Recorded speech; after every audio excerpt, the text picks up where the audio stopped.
Hey, you got this. Look at this. Hey, I didn't see you there. No, don't do that. I don't want to. I'll just do regular. I can't figure out what I want to do. Hey, you guys, Chef Sarah, and I've got a couple quick tips about avocados. Okay, number one, when you need to open an avocado, the best way to do it is here's the front, or here's the top, here's the bottom. Put your knife in there and just roll the avocado around your knife, all right? Pull your knife out, pop it open. Perfectly green avocado. Use your knife right in the butt, give it a little twist, and to get that off, just tip your knife over. Pop out every time. Another thing is, a lot of times I'll see people and they do avocados like this. No. No, no, no, no.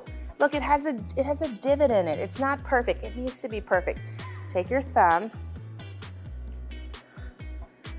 and just peel that guy off. But it's so much prettier. And now you haven't wasted any avocado. It's a perfect green, smooth avocado. I should have messed that one up to make mine look even better, but we won't. Avocado number one. Tip, slide your knife around. Number two, use the butt to take it out. Number three, peel it. Number four, if you have an avocado and you need to get it right quickly, I know a lot of people say to put it in a brown paper bag.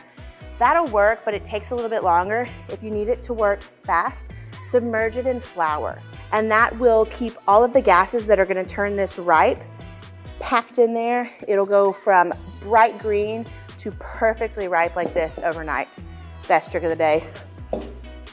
Oh, John Wall, what you got? Oh,